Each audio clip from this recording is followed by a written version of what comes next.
You're listening to Civic from the San Francisco Public Press. On this edition, we'll check in with teachers just wrapping up their second week back in the classroom. We'll talk about their and the students' excitement, their hopes, and their concerns after so many months of distance learning. I really do not want us to have to shut down again.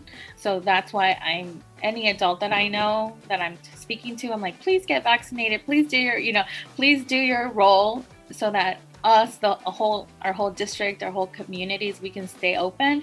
That's my biggest just hope, right? That we do not go into the shutdown again, just because I'm seeing how important it is for our students to be back and their excitement. And I'm seeing how important it is for our families and our communities. I'm Laura Wennis, and this is Civic. School is back in session with students and staff in classrooms in person. For some kids, it's been more than a year since they were on campus. Distance learning and hybrid schedules were taking a toll on students' academic work, their mental health, on teachers, and on parents. Things look a bit different than they did before the pandemic, with everyone required to wear masks indoors and other safety precautions in place. You might remember that when a reopening plan was still being developed, we talked with 3 teachers in the school district.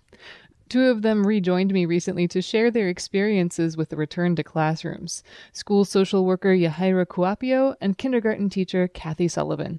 I want to start with the most basic of questions, which is, how are things going? This is all very new. Students are back. You're back. I see you're back in the school buildings right now. How are you feeling? Yeah, how am I doing? I'm excited to see all our students. It's been really great to see the family. So that, I feel really happy, but I'm feeling very tired. The past 2 days I've gone home and I just want to take a nap, and then I go to bed early, which is needed. But yeah, so to sum it up, I'm happy, but I'm also very tired. Yeah, I bet it's exhausting. Kathy, what about you? Yeah, I'm also very tired, but I'm really, really happy to be back. I did not enjoy teaching online at all, and I just feel really joyful to be back in the classroom with the kids, in real life. Can you walk me through what your days are like now? Have there been any schedule changes, or is it just back to the way that it was, except now everybody has masks and we have COVID protocols? It's a little different at my site because we're trying to do as many activities outside as we can. So like our assemblies that used to be in the auditorium are outside, and we've been eating outside. And because we're an urban public school with not a lot of space, getting everybody eating outside at the same time is a big challenge. And getting the cafeteria food to each class is a big challenge. Other than that, I think it's pretty much the same. Every year I emphasize hand washing, but this year it's even more emphasized. And we talk about keeping your mask on and stuff like that. Right. I definitely want to ask about masks next. But Yahaira, what's your day like? Yeah. So for us, a few things have changed for sure. But, we start off with our community circle outside on the yard. And I think that's really great because we get to see some of our parents. We're definitely spread out still. So, to ensure that our students are spreading out a little bit and that our parents feel comfortable. But that community circle is very special. We announce birthdays. We announce any, school-wide things that are happening. And we also do our little chant together, which is we are stars. And then, so that's always my favorite part. But what is different is the lunch and recess activities. At recess, we're still having kids make sure that they have enough space. Thankfully, our site has 2 yards, a lower and an upper yard, so that's really nice. But at lunch instead, normally we have 2 grades eating lunch together. So for example, K1 eats lunch together. Right now what we're doing is kindergarten is going first while first grade is playing, and then we rotate. So that way our students are still able to distance. It definitely took a lot of, logistics and planning and all of that, but that's different. And then the only other thing that's different is that, and this is for all SFUSD schools, is that Wednesday is an early dismissal day. yesterday was the first Wednesday, but it was really great because it's a time for us to collaborate and work with interdisciplinary folks and then also across grade levels. So yeah, those are the changes. Mm-hmm. And of course, everybody is wearing masks. The requirements are that students and adults wear masks while indoors. I mean, I think my first question on that front is there's a ton of mask mandate news across the country, but in San Francisco, it's been pretty clear for a while how this would go. Are you finding that it's pretty easy for kids and adults to stick to this? I'm amazed at how well the kindergartners are doing with this. They're very, very good about keeping their masks on in general. You know, sometimes the masks get wet. The other day, a child went to get a drink and forgot to take his mask off. So that Oh, was a I've little bit definitely of done a that. problem. But in general, they're really good about it. They're very cooperative about the masks. So and that's, you know, the parents. The parents have taught them very well Mm-hmm. that that's an important thing. Yeah, I agree. Yeah, I'm actually happy to see that I don't think students are having a hard time. Sometimes, you know, when they're eating in the cafeteria with our younger students or kinder students, they accidentally throw away the mask, but we have Oh. extra. So that's the only thing. But and even for the adults, we all have them on. Yeah, is there any clear age difference in terms of who is more likely to be sticking to the masks? Like, is it younger kids are they more diligent than adults even, or is there just like uniform across the board? Everybody's got the mask on all the time. Definitely uniform across the board at my site. Yeah. Yeah. Great. I'm curious about, you know, what this feels like to be back, particularly because for a long time, and especially the last time that we all talked, there was a lot of concern about where students would be at, you know, with their mental health, behaviorally, academically.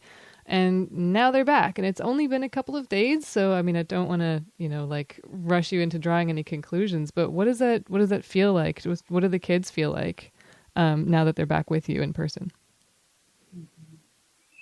Yeah, I can share. The kids are very excited. Yeah, I've been checking in with students at recess on the yard. I'm making time to be out there more, especially the first few weeks. And I just check in, and a lot of what I'm hearing is, I'm so happy to be back. I'm happy to see my teachers again. So I hear a lot of joy from them. From our parents, I'm hearing a lot of relief. Like, I'm so happy that you're back. There are, you know, concerns like just asking. A lot of the questions are how often are you cleaning? What other safety protocols do you have? So we did have a family town hall so that our whole community could come together and we could address that. I think one of the other, in terms of students' social emotional well-being and just their mental health in general, what I am hearing is maybe some students, not a lot, but some of them feeling a little pressure about maybe not knowing how to do the work. Like today I was helping a second grader who was very overwhelmed with math. And so I'm seeing that pattern. I also had a little survey that I sent out to some students, and that was something that came up, was the work. Feeling a little hard. But I will say that as a school, we are prioritizing community building right now, and that every single student and family has to feel a sense of belonging. And our teachers are eager to do that. That's really our priority right now. Can you say more about how you do that? How do you build community when people have been forced to stay home and not see each other for such a long time? Yeah. So one of the things is, I guess mentioned earlier, our community circle. We're making sure that is very intentional, that we're doing school-wide celebrations, that we're shouting out our student leaders. We have a little reward system called Starbucks. And so every Friday we call out, you know, the winners of that. That's one way. Another way is we're making sure that we're authentically partnering with families and making sure we're checking in about what did you observe during the, you know, when you were away in distance learning. And so some teachers are developing surveys to send home to parents, because we understand that there could be this rush right now to try to and fix all these things, right? But we're not here trying to fix anyone. We really want to work in collaboration with families so that we know, hey, what are the concerns that are going on? So that's one way that those are a few ways that we're partnering with families. Mm-hmm. Kathy, what about you? What does it feel like to be back around the kids who have been away in Zoom school for so long? Well, it's interesting because kindergarten is usually a really big transition anyway. I mean, it's a huge transition for a lot of kids. They went to like maybe a small pre-K or a family daycare or something like that. And then all of a sudden they're in a large elementary school, and it's a big change. And this year I find it even more so because a lot of kids either have not been to pre-K or were not in school pre-K. They were in pre-K on Zoom. So there's a lot of the things that I see in a regular year are even more pronounced. They're not used to sitting and doing work. That's hard for them. And I think Yahaira touched on that. That's not something they're used to. And of course, in kindergarten, work has to be age appropriate. It has to be geared towards them. But even, the small things, they have a hard time focusing and getting their work done. So we have to move a little bit more slowly and just build on it and just do a little, on Monday, maybe a little more on Tuesday, a little bit this week, a little more next week. And yeah, building community is really important because kids don't learn in an environment that they don't feel comfortable in. And it is also really important to make sure that everybody belongs, that this is not a type of environment, classroom and school environment that works for one culture and not for another. We try and make the school culture accessible to everyone. Mm-hmm. And to add to that too, that was also why, when we did our community town halls, we also made sure that all the information we were providing was accessible in the languages, the languages that most of our families speak to. And so we're making sure that everything that is going out from the school, it is, for us, it's predominantly we have Spanish and Cantonese speakers so that everyone is on the same page and it's accessible to our families.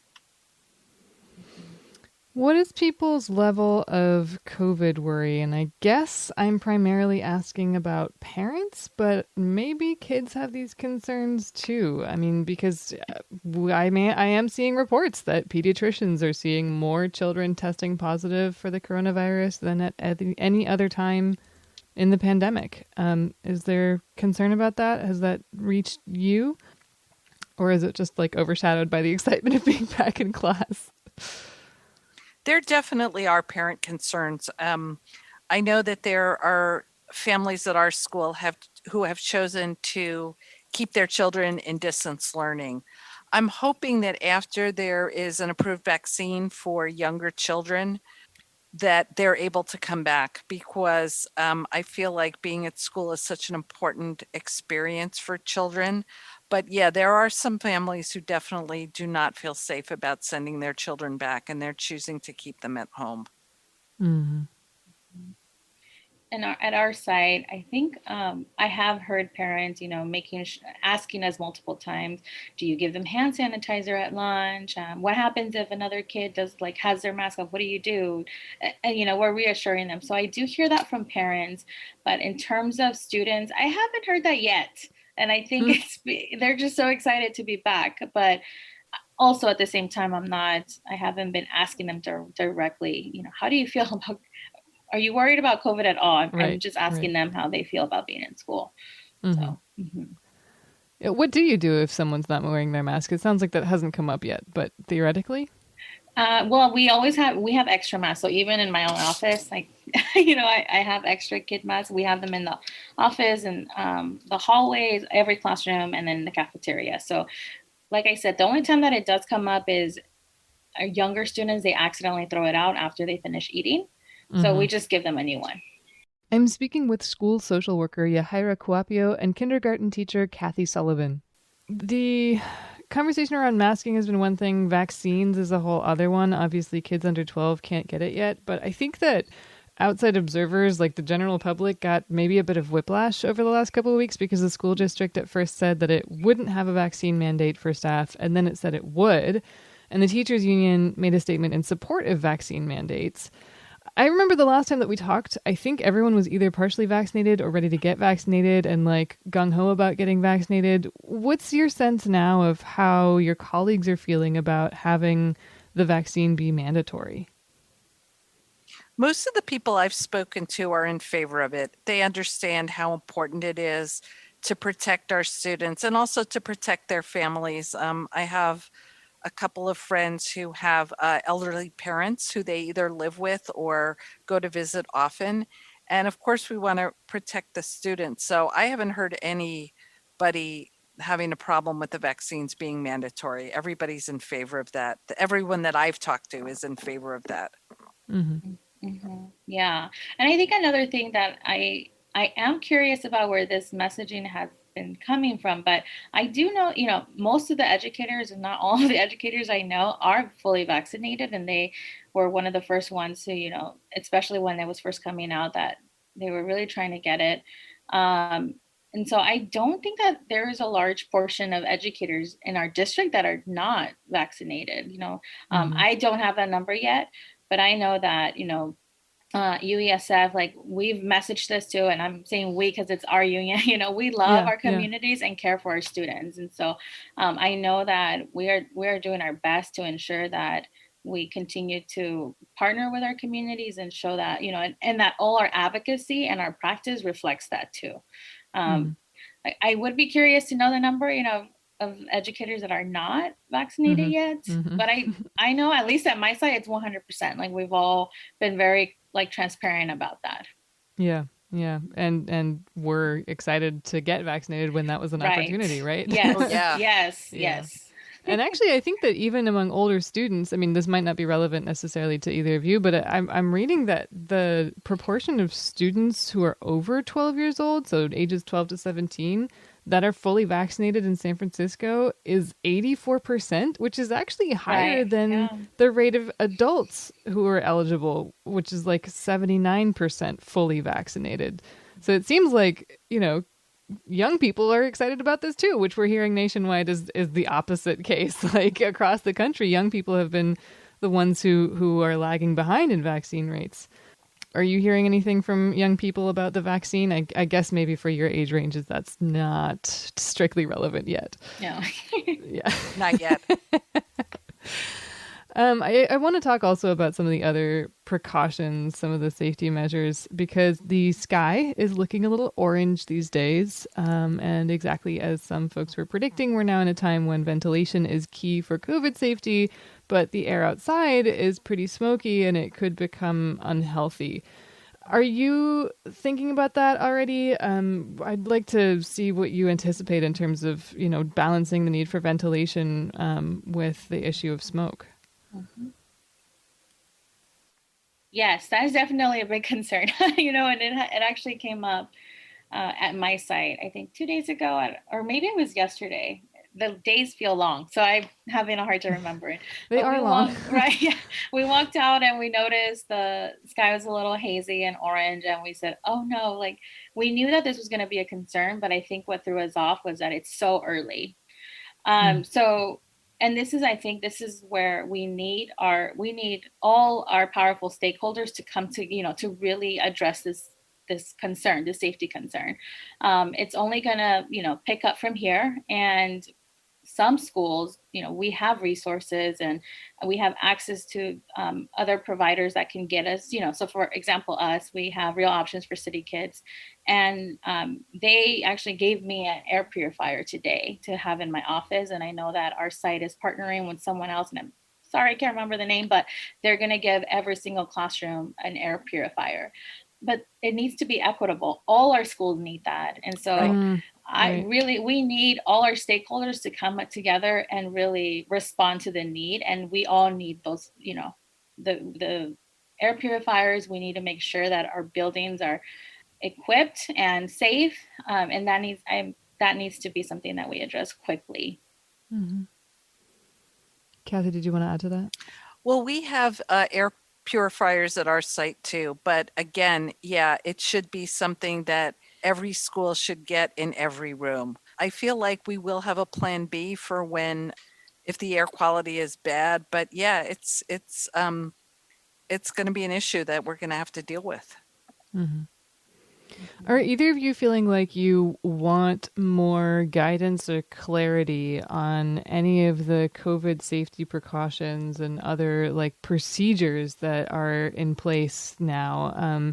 Because there are a lot. I mean, a lot is going on. A lot of different policies are in place. A lot of different practices are in place, and they're just getting off the ground now. Like you're just starting this.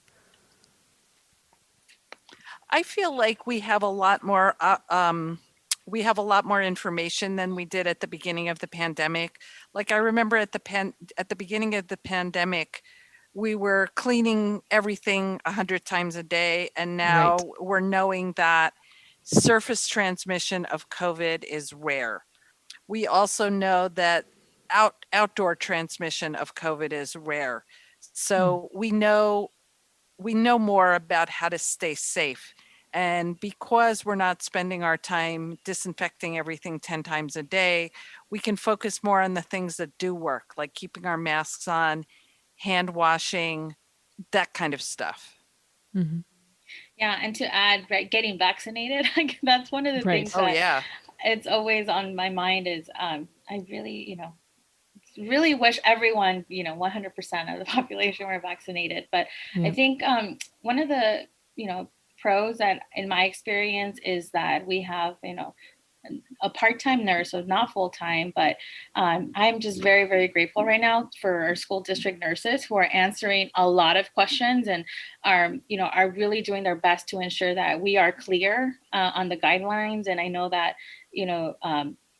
we San Francisco, I mean, we have our own DPH, and so that's really great. But I think it's overwhelming, and I just want to name that it's still overwhelming, at least in my experience. And I have been able to check in with the different educators at different sites, and I know that it's so much information to keep track of. So I want to just name that it definitely is overwhelming. It's a lot to take in, and I think where it gets a little tricky, it's where like close contacts, and we're not doing screenings anymore in the morning. I mean, everyone's Right. supposed to self-screen, but I personally miss doing that. Not because I just miss talking with the students like that one-on-one, but I think it was a lot easier to just screen students at before coming in. And now if a student has a COVID-19 like symptom, I feel almost like a little bit more anxious, Right? Because they've Yeah, already the only way to make sure that they were screened is to do it yourself in a way, right? Yeah. So yeah. And I do worry about our students getting sick.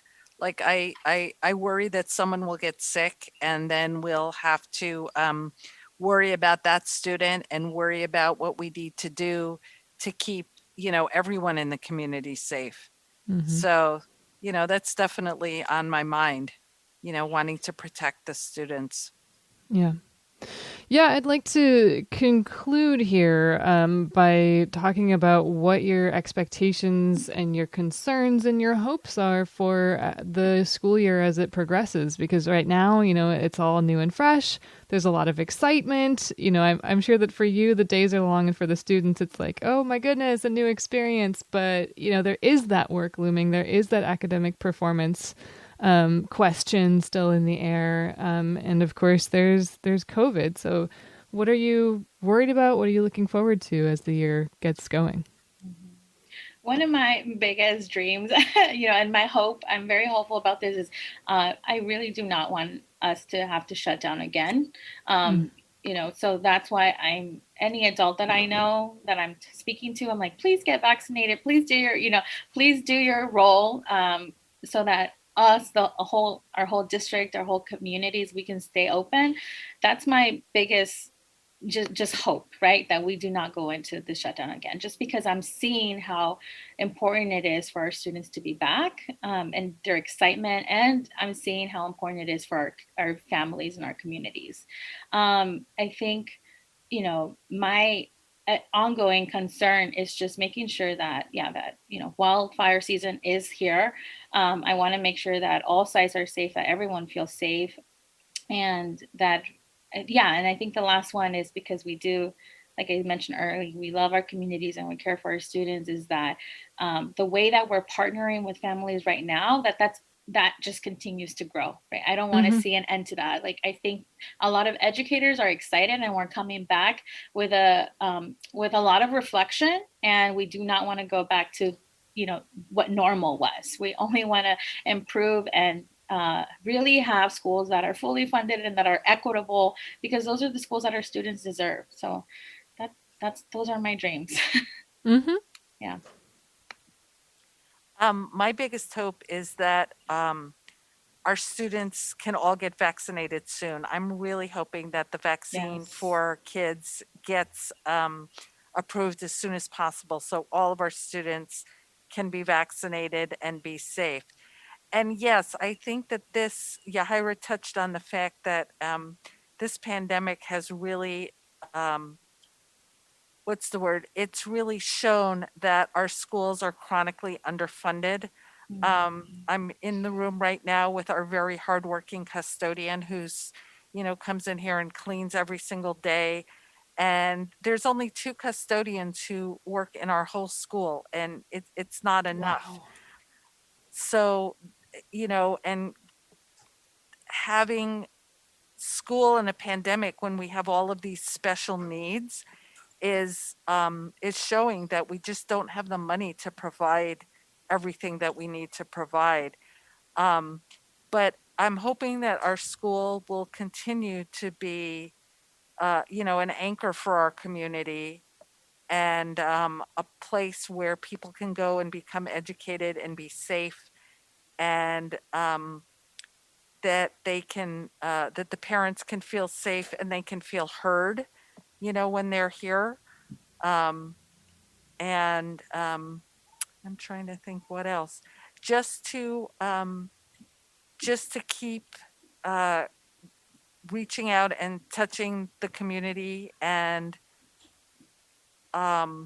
becoming a place where everyone can feel safe and learn. Definitely. Is there anything that either of you would like to add that I didn't specifically ask you about? No, I can't think of anything else. But I do just want to appreciate you for, for providing this space for us to just share our experiences and how it's going. Oh, thank you. You were the most valuable part of the show, so I really appreciate that very much. And thank you both for taking the time again. Yeah, thank you, Laura. We really appreciate you hearing us and giving a voice to teachers, because a lot of times policies are made, decisions are made, and nobody asks the teacher what they think. And I really appreciate your giving a voice to us. Thank you so much. Thank you very much. Thank you. That was school social worker Yahira Kuapio and kindergarten teacher Kathy Sullivan. I'm Laura Wennis, and you've been listening to Civic. And before I let you go tonight, I want to give you a heads up about a few things. Civic is turning 2 years old. We're going to celebrate by spending some time strategizing and planning for the future. That means you'll likely see some reruns from us next week, kind of a greatest hits, while we work on what comes next. It also means that your feedback could not come at a more impactful time. So if you have a couple minutes to tell us what you think about the show, we have a survey for you. Find it at surveymonkey.com/R/civic listeners. I'll also post the link in the episode notes. I told our guests today that they are what make the show, which is true, but you're why we make the show. And we want to make a show that you actually want to hear. So let us know what you think. And thanks so much for listening.